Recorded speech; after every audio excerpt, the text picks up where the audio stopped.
शिक्षण विभागासंदर्भात राज्य सरकारने एक मोठा निर्णय घेतलेला आहे. आता शिक्षण विभागातील सर्व कामे ऑनलाईन करण्याचा निर्णय शासनाने घेतलेला असून भ्रष्टाचाराला आळा, शालेय शिक्षण विभागातील वशिलेबाजी, बनावटगिरी, पैशाशिवाय काम होत नाही मानसिकता आता संपवण्यासाठी राज्य सरकारने एक मोठा दिलासा देणारा निर्णय घेतलेला आहे. एकीकृत संगणकीकृत ऑनलाईन प्रणाली आता विकसित केली जाणार असून याद्वारे शाळांना जागेवरून प्रस्ताव फाईल ऑनलाईन पाठवता येणार असल्याचाही प्रस्ताव शासनाने तयार केलेला आहे.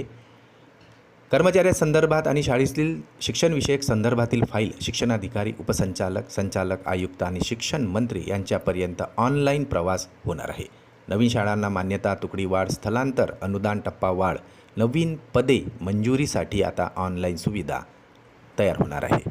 प्रत्येक फाईल ठराविक वेळेत निकाली काढणे आता बंधनकारक असून आता कर्मचाऱ्यांना त्यांचे प्रस्तावाचे लाईव्ह स्टेटससुद्धा आता ऑनलाईन पाहता येणार आहे. कर्मचाऱ्यांना ऑफिसमध्ये आता वारंवार फेऱ्या माराव्या लागणार नाही, तर हस्तक्षेप आणि भ्रष्टाचार कमी करणे तसेच कामकाज पारदर्शक आणि जलद सोपे करण्यासाठी सरकारने ऑनलाईन करण्याचा महत्त्वाचा निर्णय घेतलेला आहे.